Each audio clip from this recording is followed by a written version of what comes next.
Bismillahirrahmanirrahim. Assalamualaikum warahmatullahi wabarakatuh. Nama saya Arung Samudra. Saya ingin menjelaskan masalah sosial sebagai efek samping pembangunan. 1. Pendahuluan. Pembangunan dan proses perubahan sosial tidak selalu identik dengan kemajuan dan perubahan ke arah yang lebih baik. Tak jarang, di luar berbagai kemajuan yang berhasil diraih, pembangunan juga muncul sampingan diikuti dengan munculnya berbagai masalah sosial, seperti terjadinya kemiskinan yang semakin meluas, berbagai sosial, muncul berbagai kejahatan dan kasus kekerasan anak, dan perubahan gaya hidup masyarakat, terutama di era perkembangan masyarakat postmodern. Perkembangan teknologi informasi dan internet di satu sisi memang semakin memudahkan perkembangan komunikasi yang tidak lagi dibatasi jarak dan waktu.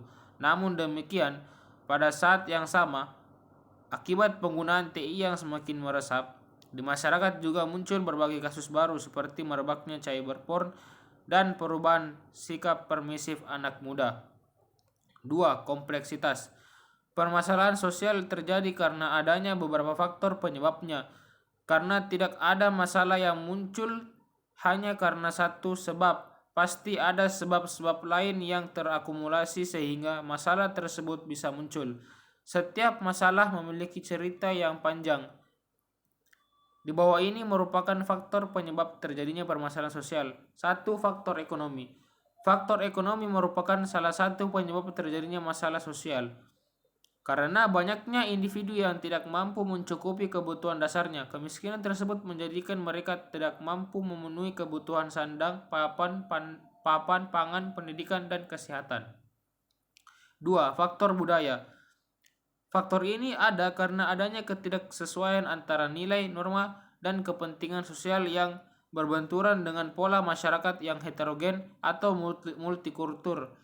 Budaya berbentuk karena adanya kebiasaan yang dimaklumkan, kemudian dibiarkan, lalu menjadi karakter dan kemudian membentuk budaya.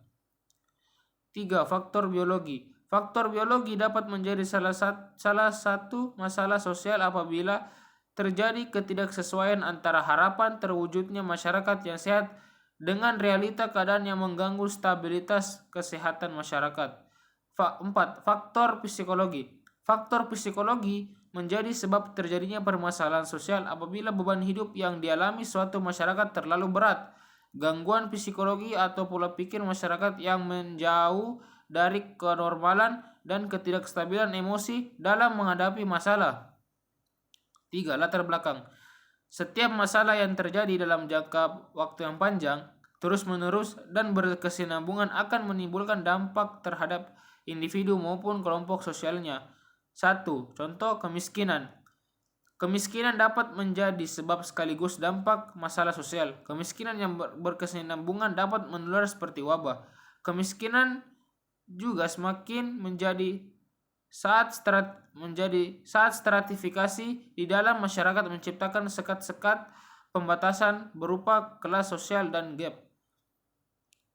2. Kejahatan atau kriminalitas. Permasalahan sosial yang tidak diselesaikan oleh pemerintah dan masyarakat akan memunculkan kejahatan atau kriminalitas. Selain memunculkan kerisauan, hal ini tentu membuat hilangnya rasa aman dan nyaman.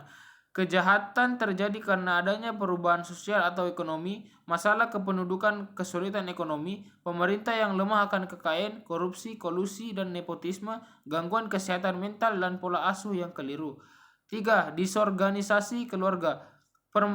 Permasalahan sosial dapat menyebabkan perpecahan keluarga sebagai unit terkecil dalam kelompok masyarakat. Perpecahan ini muncul karena anggota di dalam keluarga tidak dapat memenuhi kebutuhan minimal keutuhan sebagai keluarga.